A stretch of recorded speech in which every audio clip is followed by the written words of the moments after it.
Welcome into the DNVR Avalanche Podcast presented by DraftKings Sportsbook. Use code DNVR when you sign up for a new account to get amazing odds boosts every single day. AJ, Rudo, Megan, and Jesse, all four of us coming to you live as the Avs beat the Arizona Coyotes 4-3 in the shootout. Safe to say they probably made it harder than it had to be, but I think especially this time of the year, you don't care if the W is on the scorecard. So you take it, you get it, you move on with your life. Are you done with your tweet so you can do the 60-second rundown yet, AJ? I am. Let's get it then. Is it up? We good?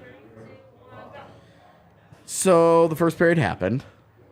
Technically. It sure did. It is a historical fact that it took place. And then the second period started, and the Avs picked it up a little bit. Things got a little bit better. Mikko Rantanen opens the scoring on like a rimmed puck that he just like hits his body and follows him. Yep. I guess. And then, so he scores into kind of an empty net, and then Byram follows it up with kind of a weird goal of his own. Puck is kind of just sitting there. And then the third period, all hell breaks loose.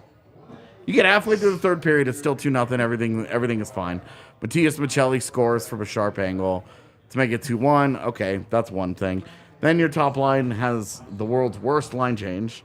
Bad. Super slow getting off the ice. Then it's 2-2. Then you score on a power play that you get immediately after. Now it's 3-2. Then they score immediately after on a weird puck. I know I'm out of time. And it's 3-3. And then you go into a forever shootout. Nobody scores until Nichushkin makes an insane move. Scores the only goal of the shootout? Yep. Was it 7 rounds? Only one. Yep, 7 rounds? And A 7-round shootout, and that's it. And then his face after said it all. It is it is weird. You usually see like a round where both teams will score in shootouts that go that long. Yeah, or the first 3, they alternate 1 or 2 here and there. So, there's something. Yeah. None of that today. Okay. Chat, we're going to trust you to get us to 100 likes here because I'm not going to drink warm alcohol. So we're going to do this. But get us to 100 likes, please. Yeah. Let's get our Dr. Dubs winning shots. Except for Jesse, Good because for you he's guys. soft. Yeah. Hey, I got in my yearly quota of shots at my wedding, okay? I'm sure you did plenty of drinking. That's true. Cheers, Dubs. Hey. I'm happy for all of you guys taking those.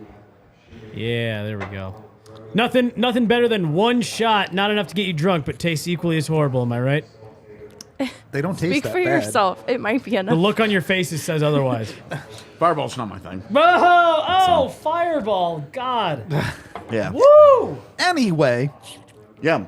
We had one of our great viewers bought us a huge bottle of Jaeger.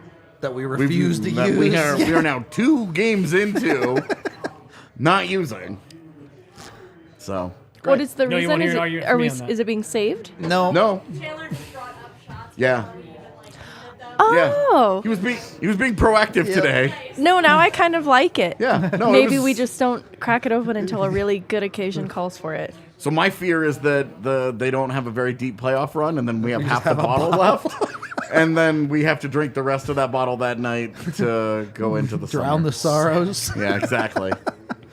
Or we drink it in celebration of a repeat cup. I mean, there's lots of different things. We're that out happen. of Jaeger if they make it that far, probably. But Always out of tonight's Jaeger. game, is there anything you guys even want to mention from the first period? It really, look, other than the Avs played pretty well on the whole, the underlyings are going to go the Avs' way. Yeah. But boy, was that a nothing hockey period. I have nothing to say about it. Let me think if good- I'm good road picking the Oh my God. period correctly. But is this where they have 2 penalty kills? Correct. And both Taves and Makar in the box. I think that requires a little bit of a shout out that they managed to hold it down and continue to have an effective kill, even without some of their best killers. A fair point. The penalty kill remains good. Rudo, it was one like of those. that. You and I were up here Killers. talking. I made the good Killers. road period joke because you and I were. But I mean, really, that first period, I said to you, I thought they were controlling play well enough I agree. that I said, I don't really feel like they need one here. They're pretty handily in control of the game. And that to me was kind of the story of that first period where, nothing really high event happened, but it just felt like the Avs had 2 hands on the wheel there, even though they weren't generating much. Like Megan said, but that first kill especially, that was piece of cake, walk in the park. Second one was a little scrambly there for the they first got it done, minute-ish. But again, I liked kind of the calmness that they played with. Puck's not going in. We're having a hard time getting to the net, but stick with it. Keep doing what we're doing. Kind of like what we talked about in the pregame. We're just going to take what you guys are going to give us. And I thought that ended up spilling into the second period where they finally were able to get going a bit. Yeah, it certainly shone through. A weird game. The goals certainly seem to come in bunches. Both of the Avs' early goals come within, 65 seconds between them, I think? He was 59. 59, so even under a minute.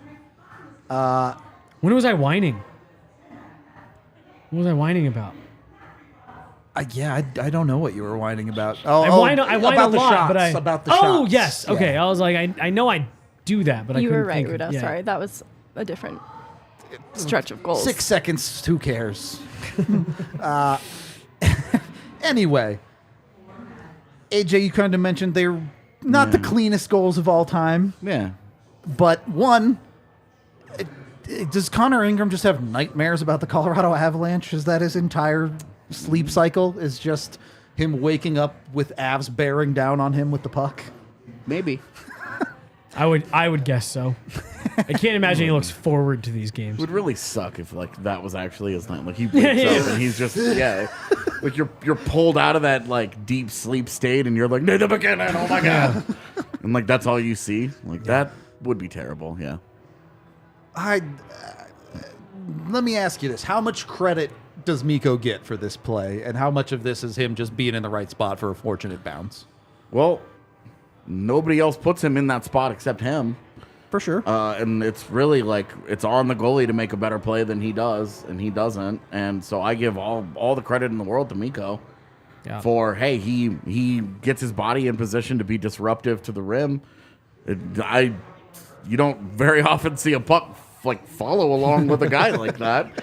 And then also at the same time have a goaltender wwho's just like, I don't know where it is, man. Well, and have And the like wherewithal lazily to... get his way back into net. Like all of it just sort of worked out for him. But I have way more problems with how Connor Ingram handles everything than anything else on it. Like I just think it's lazy and way irresponsible. Mikko does everything right. He puts himself in great position. He finds the puck. See, it's Puts it's in his gear. He finds it, tracks it down, gets it on his stick. Like that is a slightly harder than it looks play to find that puck coming off the wall, drop it, and make a play on it. Good on him. I think, too, it's kind of karmic justice for the missed high stick McKinnon on the power play that leads right up to it. And they could have, in those final seconds of that power play that was coming to an end, just given up. But instead, I think it's Makar who sends that puck deep into the end, the Arizona's end. Yep. And then it's opportunistic then. Like, Mikko's not giving up even though the power play is about to expire. He's also chasing that puck deep into Arizona's end. It's opportunistic and fortunate that Ingram mishandles it, but it's definitely an example of him not getting deflated by that moment on the power play, not scoring. Well, is it also a little karmic justice for the ref blocking Yeah, that shot no the other day? kidding. What would have been his 48th goal There of the were year? like 3 attempts that were unfortunate for him there. He's owed Yeah. a little more from the universe.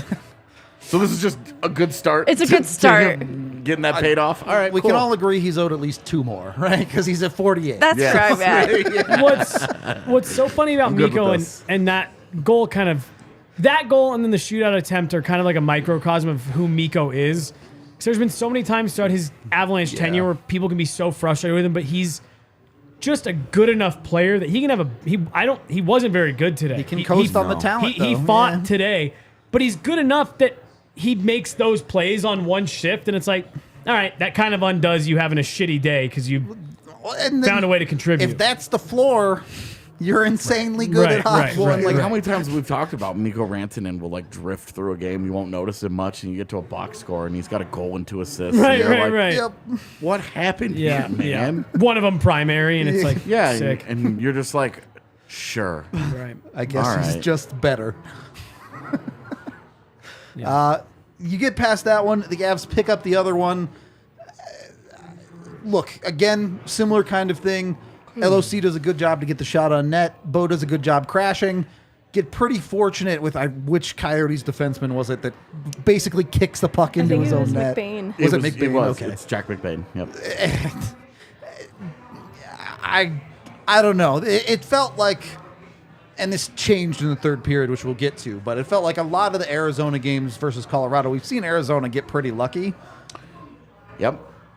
Colorado had the luck going their way in the second period, at very least. Yeah, and for those to happen on back-to-back shifts, Yeah. you're like, okay, like things are broken, or kind of breaking Colorado's way right now.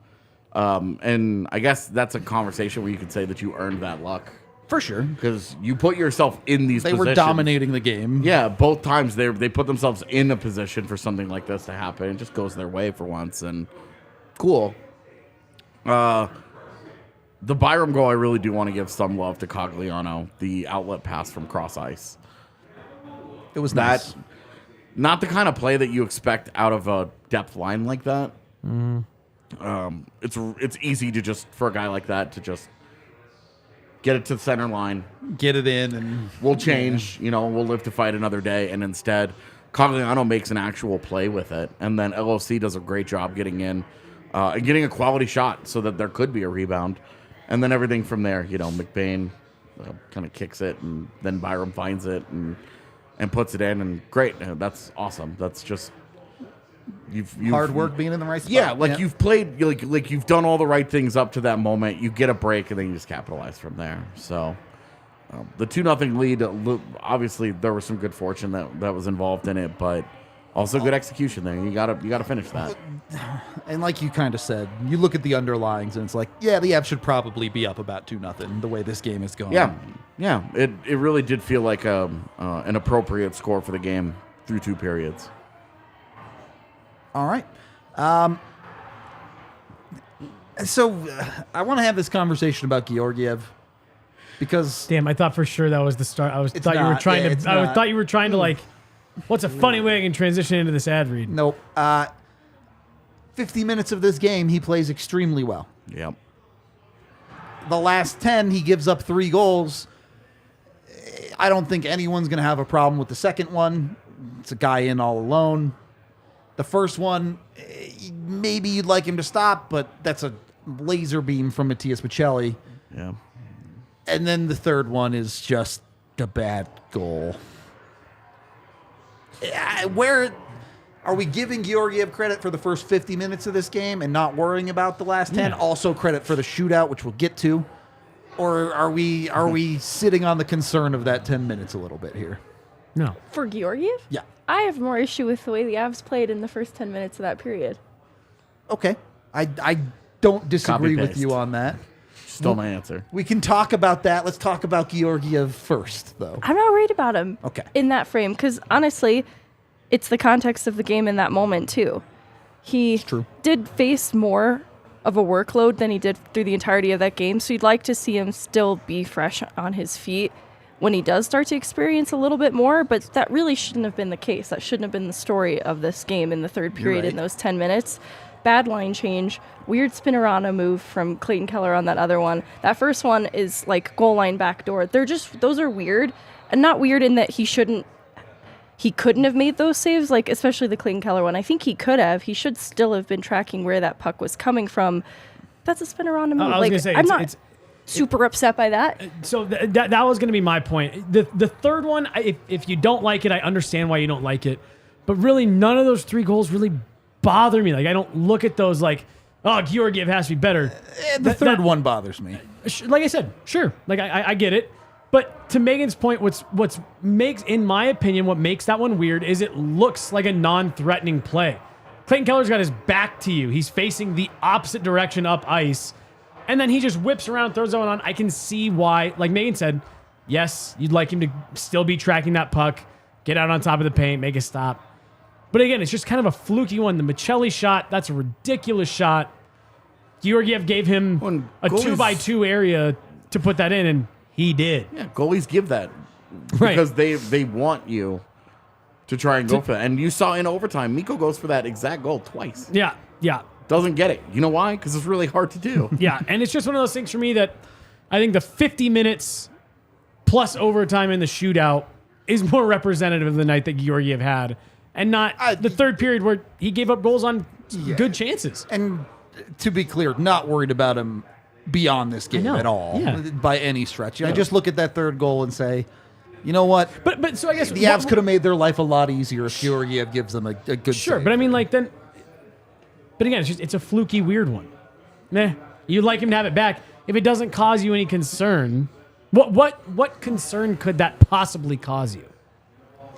In the moment, it's frustrating. The Right. moment that that things ramped up, he didn't handle Like, it. the Avs did not play great in that third That period, would which be, we'll get look, that's to. devil's advocate. 'cause Sure. I'm agreeing No, with you, and man. that's what I'm saying. I'm That's agreeing why I with didn't you. hard disagree with you. Like, This is not something I'm I not guess bothered by this. More accurately, my concern would be you really don't want to make these games harder than you need to. And Yeah. I get it. The rest of the I team don't- and also made it harder than it needed to be. If this was a habit for Georgiev, I'm with you. Right, and The this is temperature why- turned up. They got the lead back, and it. And this is why still- you shouldn't be worried Right, about right. it, for sure. To me, that was And then not to Happens. mention an absolute monster in the shootout for them, too. yeah. The first couple shooters Well, actually put real moves on him I that was he gonna stopped. say, I'm anxious to. Shooters 4 through 7, he didn't have to do a whole lot.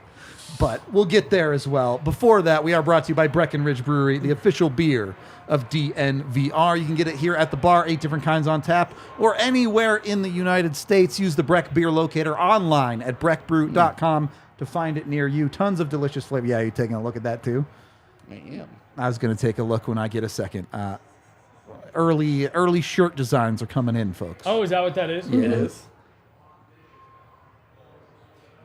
It's not how I imagined it, but I don't know that I hate it. Oh yeah. Significantly angrier than I expected. I imagine that's just like the sketch that he'll then get Yeah.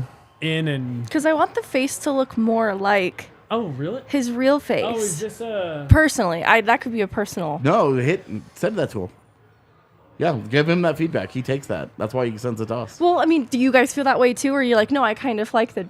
I would love to see what that looks like. I didn't even know that was. The only thing I really want is the gold chain to be more prominent. Yeah. That would be my feedback. Like maybe it doesn't need to be in so much motion. Yeah, it could be. That Well, also, I at a glance, it looks like. Nike. But again, it I'm assuming does. this is the It does. sketch. It's hard to tell when it's not colored yet. Good point. Good I point. wish Eric was watching this so we could just give him his feedback Right, just live watch on the show, air. D-Line. What are you doing? Also, funny enough, Jesse and I talked about this on the watch line that we hadn't done this read yet. We're now brought to you by Fubo TV. There's a link Finally. down in the description. You can go to FuboTV.com/DNVR. Make sure you put the DNVR on there if you're not using the link in the description. Or look at that. There's a QR code right there you can scan to get signed up today. They have 140 live channels, sports shows, movies, all that stuff. They also have Altitude. So if you want to watch the Avs, if you want to watch the Nuggets, you can do that in the Colorado area with Fubo. It's one of the better options out there. Jump on it. They got tons of other amazing stuff, including a cloud DVR, so you can record 1,000 hours of stuff. So if you are one of those people that can't watch the Avs live, no problem. Fubo's got you completely covered there. Look, they also just had a great time with the NCAA tournament. I'm not the biggest college hockey fan, but, you know, Megan got to watch DU take the Yeah, you L. had a great tournament, eh? Whoa. Megan had a ton of fun watching it.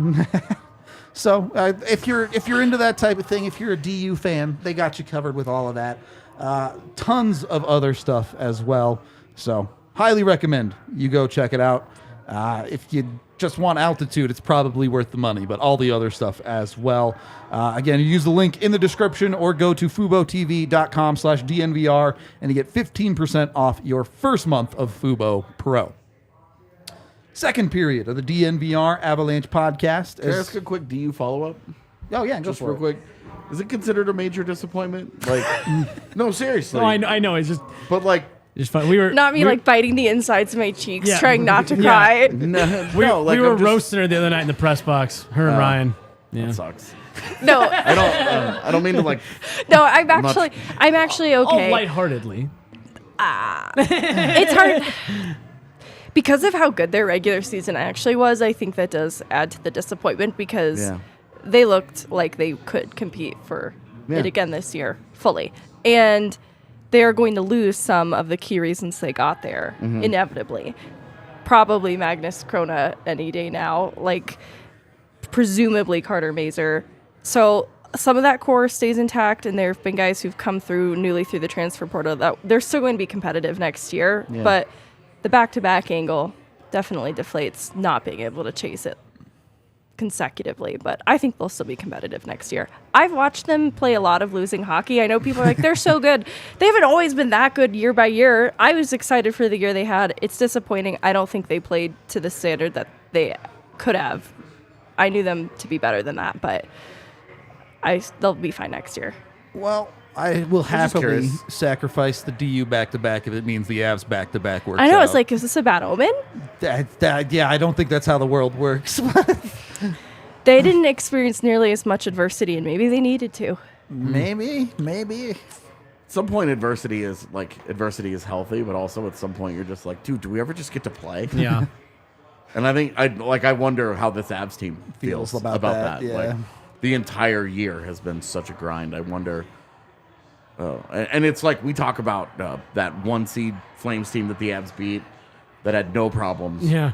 Same thing with last year's Flames team. Same thing with the Stars this year. Boston. We were talking about, same thing. I mean, every team that has had these types of regular record-breaking seasons and doesn't get out of the second round, you're like, look, there's something to be said for figuring out your identity when the things times get are tough. Yeah. Yeah. And my concern about Colorado's adversity this year is that some of it was so over the top that there isn't a lot to take out of it.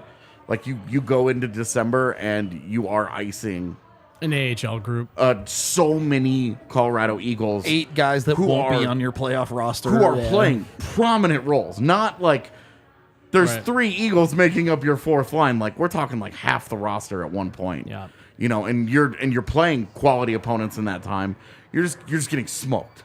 And there's nothing to take out of that where you're just like, if you guys were ever wondering what a preseason hockey game looked like, but counted, this is kind of what it would be like. And so I do wonder, like, just the you brought up adversity, and I wonder for a team like Colorado where it's only been adversity from day one of training camp, when there was no Landeskog, no Darren Helm, and it's never let up. At It what just point has does not it just stopped. wear you down? Yeah, as opposed exactly. to- And yeah. like this chase for the Central Division title. At what point did the Avs just go, Well, we're tired? see, and that's what I'm wondering so much. And I think I made the comment. I think it was on the pregame that I'd be willing to bet that at his core, Jared Bednar's like, just get in. Let's just get in so we can get amped up for those games. Yeah. Because I really do. I will die on the hill that the year that they chased down the President's Trophy, they just spent such a large portion of the gas they had in the tank for the playoffs to get the President's Trophy and get the 1 seed, just for it to end up not mattering at all because they dropped one of the first 2 games at home to Vegas anyways and gave them home ice advantage right back. No, they didn't. They didn't. You're right. Regardless. Well, they dropped game 5 at home. They dropped a game at home. Yeah, they dropped their home ice advantage Right, after right. they earned it. And it was just... In overtime, Ryan Graves. Bro. And I do just think that they ended up running away with it last year. Happy moments. I love that everybody had a visceral reaction to that. But I do just think that they like really have taken the like internally the Avs. I just think they've taken the emphasis off that because it's like it's not worth burning yourself out to chase down the Central Division crown. Doesn't matter. We're gonna have to play these teams anyways. Well, and this is one of the things that I think Tampa Bay's run has been great, but has also come with so many caveats that are not repeatable. But that might be the one thing about their run that you do take away from it is that they don't expend all that energy Right. in the regular season, and where they finish is where they finish. Yeah. And they don't worry about it because they get into the postseason and they go, we're the Tampa Bay freaking Lightning. Right. Good luck. Yeah. Like, if you're going to beat us, we're going to make you earn every inch of that win. And that is one where it's like maybe that's what the Avs have also adopted. I know we're not talking about the game at this point, but I find this conversation far more interesting personally. We'll get to the third period, but the first 2 periods there just wasn't a lot to yeah, talk straight about. up. But it's when we talk about this adversity and you talk about like the chase for this and the mental energy that they expend, that they're expending, and the physical energy, you know, short off season, all the things that have sort of happened against Colorado after last season. Not happened to Colorado before anyone starts. I wonder, like, I wonder, like, do they get to the postseason and they're just like, all right, we're not messing with, we don't have to look at the standings anymore. We could just focus on today.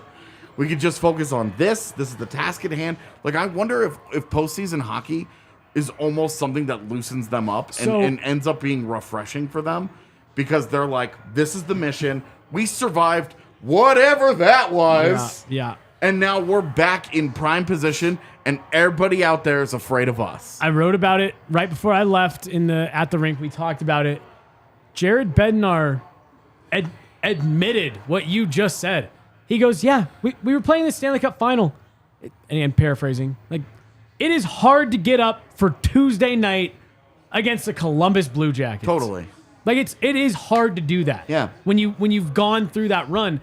So, and again, I think that's relative to the point you're making about Tampa. You saw it with Chicago, LA, in the early 2010s, where it's like, you're going to have to win road games at some point, man. Right. And it's like, once we get there, now we can dial it up. Now we're excited to dial it up. Yeah.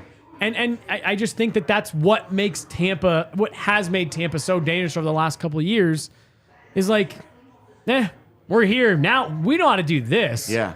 We don't care about all that shit. Well, and from a month especially ago. when you look at everybody else out in the West and you go, who scares us? Right. Nobody. Like, dude. Minnesota is excellent defensively, so they're going to be hard to beat. Okay, great. Can they score enough? Does that goaltending hold up? You're right. Like, there are fair questions to wonder there, but you do look at them and you say that's going to be a tough matchup. You look at Dallas and you're like, they've got a handful of just great players. Yeah. They've got a coach that's beat you twice in the postseason with two different franchises. So it's not like he rolled out the same roster and beat you. He did it in different ways. And so you're like, okay, like there are some concerns with those guys.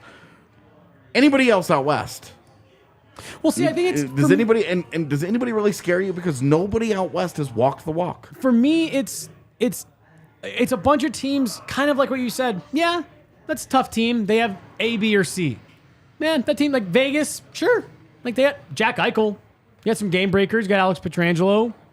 Sure. Assuming relative health, I don't even think those top teams are that scary. And that's my point. Is Any like, given series, the they're Avs fine. could lose, absolutely. Right. Yeah. There's good teams. There is no team that on paper, I look at, and I've said this several times, if the Avs get Landy back, if they're not back in the final, I think that's disappointing.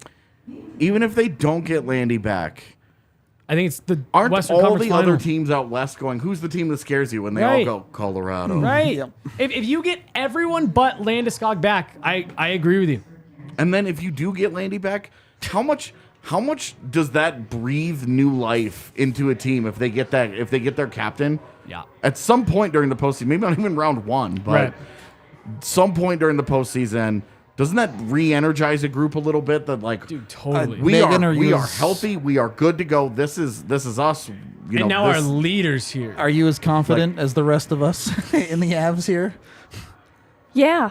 And it's obvious that we feel some type of way because of our scope of the team, but I think this has been the story throughout the course of this season, even through their toughest stretches in December. League-wide, they have commanded respect. They have been viewed as a threat out west this whole season, and everyone has added, but those injuries are a little striking, but they're still a threat. Every person from every other media person from other markets that we talk to, any visiting coach that we talk to when they come to town, everybody except for Avs fans sees this as the team to beat out west by like it's no questions asked. Yeah. This is the team to beat. Yeah, and again, because I think that when you look out west and you look at the changing of the guard, LA fell off, Chicago fell off, Vancouver disappeared. Obviously, that's been a few years now, Right. but Vancouver disappeared. San Jose then fell off too. Yep. You're looking at like Vegas is 6 years into this group, sort of this group. It feels like it's trending the wrong way. And right, it feels like this is kind of last hurrah time for them. Right. They continue to have money problems. They continue to have they're all 30 years old problems. Mark Stone's back isn't getting better. Yeah. Well, and it does feel like the West is in this transitory period where LA's on the come up, but they're not all the way there yet. Right. You're talking about a team like Seattle coming up. Minnesota, maybe once they clear all their dead cap, is having that conversation. Well, in Minnesota, how do they take the next step? Right. Dallas, how do they take the next step? And right now, Edmonton, that leaves, how do they take the and next that step? leaves Colorado alone at the top. Right, and that's because of what they accomplished last year as the team that did it. Right. Smoked all of them along the way, walked the walk, and did the thing against the team that everybody's afraid of. Yeah. In Tampa Bay. Yep. And became the team that everybody is afraid of. Yeah. Yep. Well, and then to the point of Like I said it in our video at the start of this year. When you climb the mountain, Yeah. you become the mountain. Well, AJ, you and I joked last year in the playoffs about like if it's Avs and if it's Colorado Tampa in the final, like you pick Tampa, like just because no one's beaten them in 2 years. Now the Avs have beaten them, and again, for me, it's still all right. Eastern Conference. Here's your 4th try at beating these guys. Yeah. But You're 0 for 3. Right. But to your point, AJ, like the Avs did it. And all these other teams in the West that you just listed, Edmonton, Minnesota, Vegas, they're all Dallas, like, okay, cool, you're right there. But like you said, how do you take the next step? And they all have major off-ice hurdles to try to clear in order to take that next step. Vegas, like you said, they got injury question marks. They've got aging question marks. Edmonton strapped themselves to a bunch of weird contracts this last year. Minnesota hasn't even hit the worst of their dead cap over the next 2 seasons. Like, there is just this really weird kind of black hole in the upper middle of the Western Conference that even a mostly healthy Avs team, I think, is still pretty clear and away the best team. And I'm going to be so anxious, this whole conversation started around, is to see what they do in the playoffs. Yeah. Everyone said for weeks, they yelled at all of us, you're crazy if you think the Avs can just turn it up. And they did. That was always dumb. Well, but my point is, like, is this group going to do that again? Right. Like, are they going to get there? Is that in the bag this year Right, for them to go right. out at the start of the postseason And have that game 1 like they did against Nashville, Yeah. which could be game 1 against Nashville again this Right, year, to be right. honest. Where they just come out and you're just like, oh no, Yeah. good luck, West. yeah. So it's just it's all really interesting. Do want to wind this back in because right now the Avs are still trying to chase down the top of the Central. The 2 points tonight were Still a important post-game pod. in doing that. Megan, you seemed very happy to talk about how the Avs just didn't play a good portion of the third period. I was more so coming out in defense of Georgiev taking the fall for this. And it's not even that you brought it up as a topic. Someone added the Avs account like he's a sieve, and I was just very bothered by that because he has been trending upwards at the most important time of the year, but has also been consistently good, has been. gradually getting better and better, but starting off from a place of also good. That he has been one of the best additions to this team, and one reason I have such a belief in them moving forward. And so I look at this third period, and it's just the way in which the game completely changes course in a 10-minute period. Because the first period was kind of a wash, really even back and forth. Avs gain a big edge in the second period, and they just give it up by not starting the third period on time. In that first 10 minutes, they allowed Arizona to have more high danger chances than they had through 2 periods before that. Yep. And I think it's a testament to the change too, because before that they were keeping Arizona pretty much to the perimeter, not allowing them to get into that net front too much, and they were creating chances of their own. They got hemmed in their own end. That tests Georgiev in a big way. He comes up too with those like first 6 high danger chances with those saves. It was very predictable, the outcome, though. Then in the next 5 minutes, those goals, the way that they happen, it was just very predictable. Rudo, ahead. you and I talked about it in the second period, because I honestly even think the first, Arizona just did not look They were not interested in being out in the there. first 2 periods. They were not. The Avs were interested. kind of like you said, even though they didn't dominate that first period, the Avs, like I mentioned it earlier, they felt like they were mostly in control. In the second period, it was all Avs. Arizona literally in that second period looked like they were It like, was is this over yet? domination, Can we yeah. be done with this? Again, during the watch along, we were talking, there was that power play that Arizona got right after the Avs went up 2-0. And we both said, this kind of feels like the game here, the way that Arizona's playing, because if they don't get a shot in the arm, are they really going to bounce back? And the third period started, and it felt like the Avs had that exact same conversation in the locker room. Yep. And they were like, cool, Arizona's folded They in started already. thinking about Anaheim. Yeah, let's just get out there and wrap this up. Let's roll lines. Right. Let's have an easy one, boys. And Andre Tournier said, all right, you guys took 40 minutes off and you're within 2. Go skate your asses off for 20 minutes and try to win this game. And in my opinion, it was just a combination of the Avs got lulled to sleep by the way the Coyotes were playing. And then when they fell asleep, the Coyotes just came out and took it to them for 10 minutes. To Megan's point, if not for Georgiev, that game gets maybe away from them in the third. He was able to hold them in it long enough that Arizona kind of ran out of time to do anything too damaging.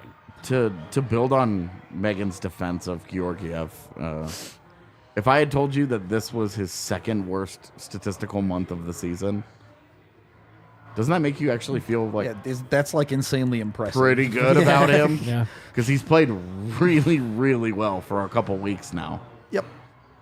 And you look at some of the games today. A great example. He's playing great, and the team in front of him just Turns off. felt determined to give a goal up at some point. And then when the Michelli goal goes in, you're like, okay, let's hope that they figure this out. Kick it back into gear. And the they very didn't. first shift Yeah. after that is your second line with Comfer, Nichushkin, or Comfer, Newhook, and Rodriguez. yeah. I'm like, I could. I mean, they jumbled them a little bit Well, at times today. and like that but- line goes out there, and Newhook forechecks hard. They win the puck, like they're doing what they need to do. You really like that response. Your top line gets on the ice, doesn't do a whole lot, takes the worst line change, and they attack get you buried. immediately Yeah. because you have two of your best players are taking like light years to get off the ice. Like McKinnon he decides he's going to change 60 feet away from the bench and never gets his ass in gear.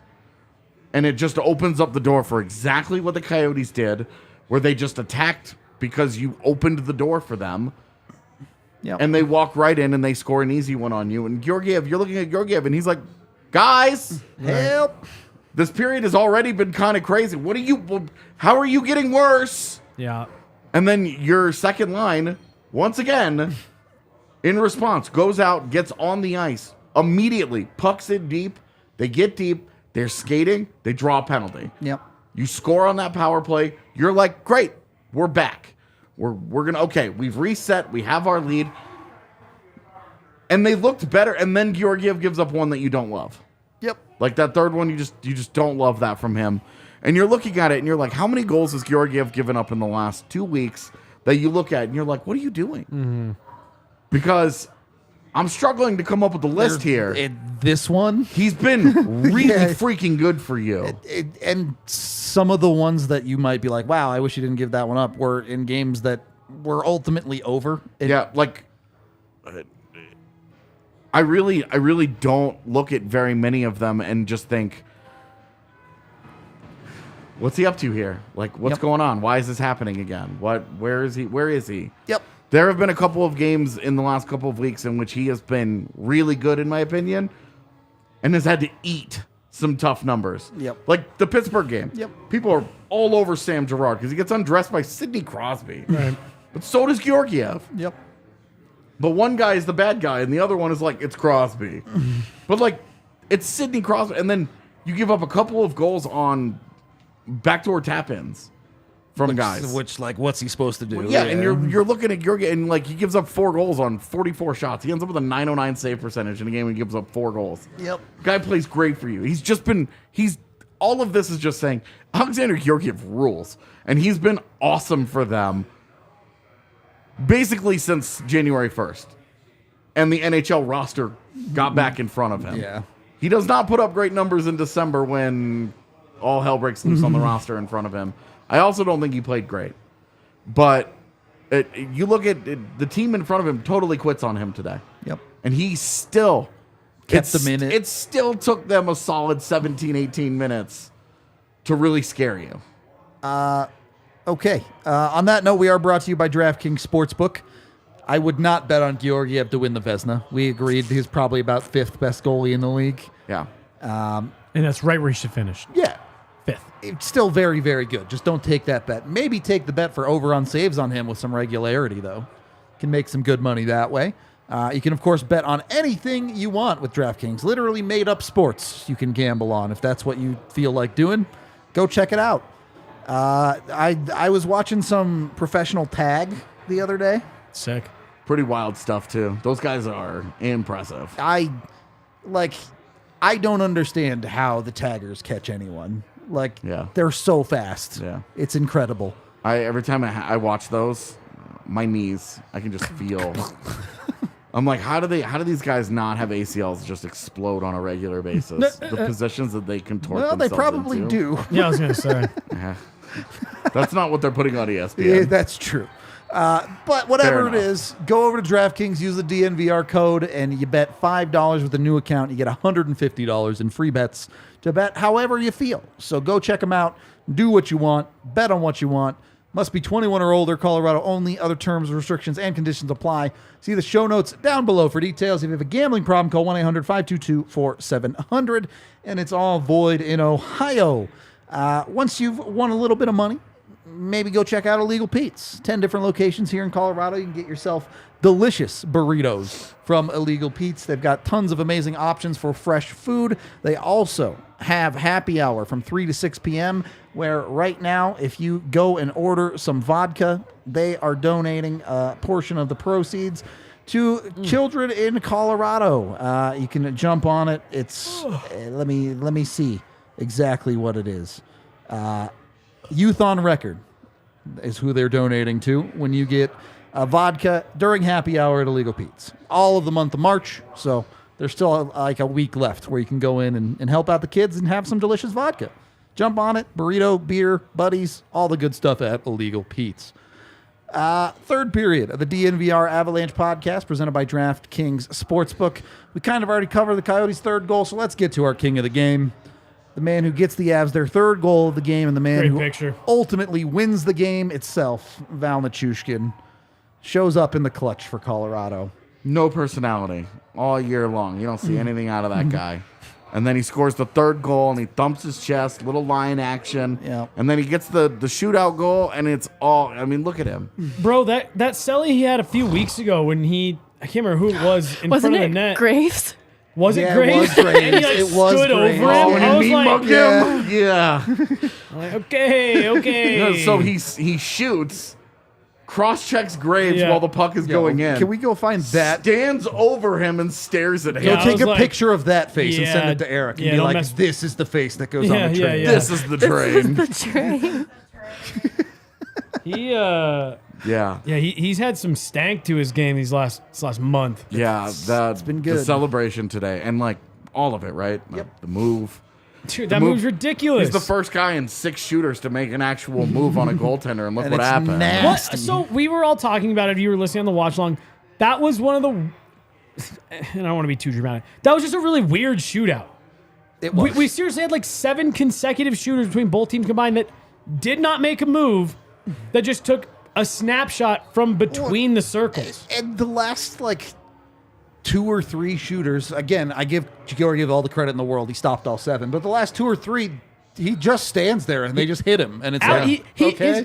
He straight shooter tutored it. Yeah. His heels were like on top of the blue. He didn't even have to back up. It's like, right. what are you doing? That was one of the weirder things I've seen. That you got into depth shooters and nobody wanted to make a move. Yeah, nobody was making a move. Nobody was trying anything. It was like the first couple of guys for each team tried a Yeah. move. Did not go well. And so everybody else was like, I'm just going to shoot it, I guess. Yeah. And then Val makes a move. And the move that he makes, obviously, is Sick. It's awesome. sick. That's awesome. And poor Connor Ingram is like, Not look, again. I play well against the Avs every time I play. And I end up losing in, like, crushing fashion. Like, Kale McCarr scoring overtime goals against him, and everybody pops off. And then the move that Nichushkin makes, like, he just straight up vacates the net. That was Kucherov shit, dude. Like, it was... you wondered what he had in the bag because you're like, all right, like we don't ever really see him do anything on His normal game is just power, really. Yeah, Well, on breakaways, you don't see him make a lot of moves. He usually will make he goes to the back end and tries to slip at 5-hole while the guy's right. See, sliding. that's what I thought he was going to do. Was something like that, and I don't know where the hell that came from. Dude, that was sick. It was great. It was great. Awesome. I think it was comical when Bednar said the other day that he wanted to jumpstart Nichushkin because he's already been playing really well. I think he's up to 9 points in the last 7 games now. And this comes about with respect to Arturi Lehkonen being out, kind of who's getting elevated there. And he has 2 shot attempts on the penalty kill. He's just a complete difficult player to play against. Yeah. And I feel like we've pointed out that he's looked like he's at 100% for a little bit now, especially knowing that he's battled through quite a bit, evidently. Even seeing him on the bench tonight, he's looking at his hands suspiciously. He's like, please tell me there's nothing wrong. Or maybe he's just admiring them. Yeah. Sick. You did this. You about to do something sick to him. Yeah. He had his gloves off, and it had me a little concerned. Like, what are you looking He at? felt he was like, oh, Berkey just gave me the hands He back. gave me the He's been hurt for a while, so he's not using them. But it's all this to say, he's looked good. I don't know what Bednar is doing jump starting a player that's already playing so well. It's frightening to think of what he becomes. He there's becomes more the there. train, Yeah, I he guess. put a Train him into let's overdrive. go. Yeah. Didn't want to just get the engine going. He wanted it going all the way. Crashing into the That station. thing's a coal-fueled engine at this Yeah. point, I think. It's I not mean, a car engine. that's Val. Like the last 2 games, you've seen Nichushkin as kind of a redlined guy. Like he was so good the other day, and then today, you're talking about one of the only guys on the Avalanche that looked like he actually showed up and understood that the game started when it did, because everybody else felt like they were really out of sync, and he was just going. Yep. When I asked Hill about voices that have emerged in the leadership group this year, he actually name-dropped Val Nichushkin, and I thought that was an interesting voice that would emerge through this season. I think it's an important one, and you could see in the room, too, how animated he's become when he speaks to Georgiev, Malgin, Galchenyuk and him had words Frankie too. when he's Frankie healthy. when he's healthy. Like, he actually has, I think last year's group was so good for him, too, but I think he's really settled into feeling like he's at home here in Colorado, too. And it probably is just such a stark difference from his experience in Dallas. What do you think he says in the room? But it was a big topic of discussion the other day because the people that were in the room. It was they were all speaking Russian. They were laughing, and we were like, "What the?" It's probably about us. Yeah, they're probably making fun of us. Like, do you think like when they're all there though, and they're not just Russian dunking on you, like the way that he like has stepped up as a voice in the room? Do you think he just like goes and stands in somebody's locker and That's it's what like, I wanted to know. Like, get wait a it minute. together? Yeah, how is He's Val? like, I send one text and you're done. A thumbs down. exactly. Like does Figure it it take out. much? Does he grunt at somebody? Does he just stare at them? Does he grunt at somebody? Does he like start to give them the chain and then take it back and say no deserve? Like what? Like He what just comes does up he behind him and puts the do? chain on their shoulder and just stands there silently, and then leaves. It's like, you know what has to be done I next. like to think he puts the chain on him and then goes, look what they did to my boy.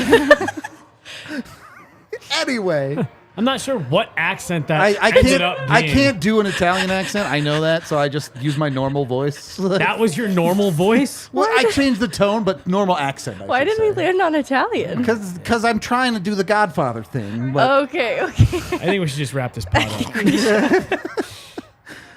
up. okay, Val, well deserving of king of the game. The overtime happened, Super out of sync again. but like in sync enough to not give up anything crazy, but didn't generate a ton either. I don't know. I didn't have a huge problem with overtime. It just wasn't all that riveting. Cool. That's all I got.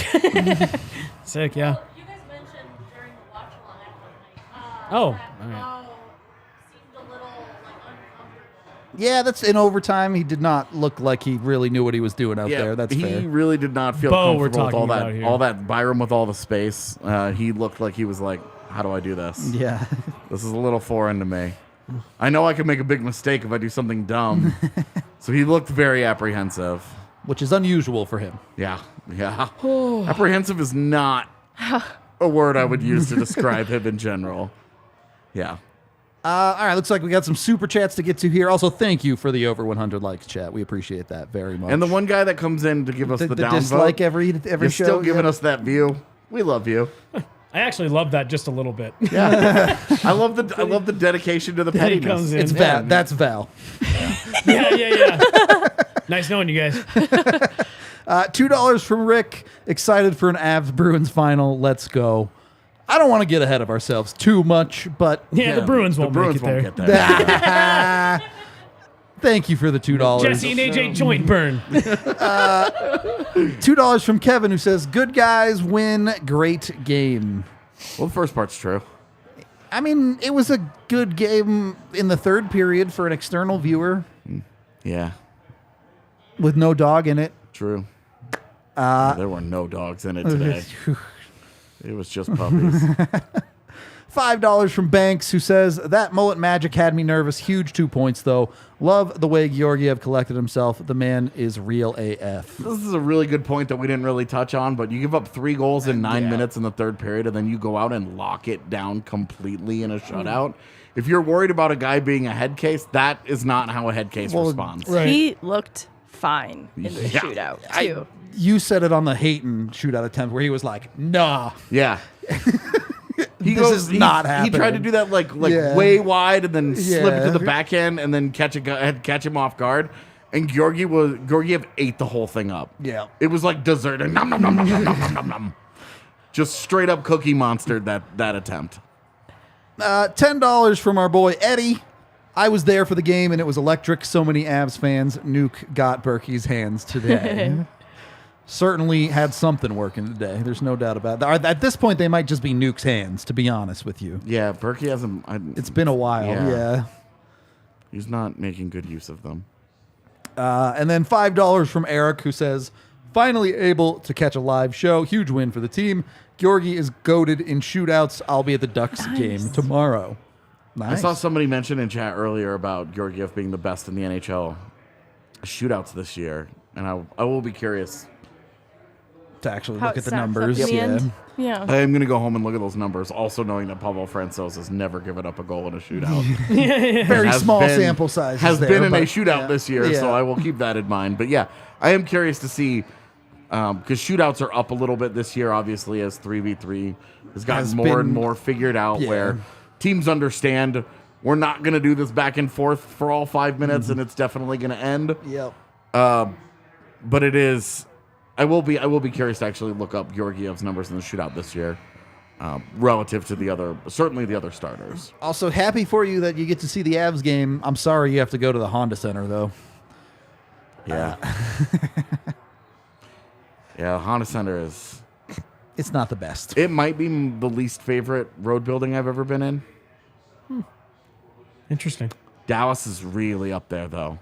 Everything about Dallas sucks. Getting into the building is a nightmare. The way that you have to work your way through the building, where they come off the ice and they have to walk like a quarter mile to the locker room, where the media stuff is. That building is awful. Nightmare. Yeah, if they play in the postseason this year, you have fun. Well, instead of going to those buildings, maybe save your money and go to foco.com to get your sports apparel, merchandising, bobbleheads, towels. They got all sorts of stuff for you over at foco.com. When you check out there, you can use code DNVR to get 10% off your order. Of course, they have everything covered. Doesn't have to be just Avs. Any sport, any team for the major leagues. Certainly, I believe they even have MLS gear as well. So you can check them out at foco.com today. Any final thoughts on this hockey game before we get out of here? Glad it's over. Great 2 points. Let's go. Good. All right. This one's done. Avs go do it again in 27 hours, something like that? This is the nice part about this back-to-back. They get to California at a reasonable hour and get to go to sleep. So there you go. Hopefully they come refreshed for that one. We are out of here for the day. We will see you for the game tomorrow. Until then, we will talk to you later.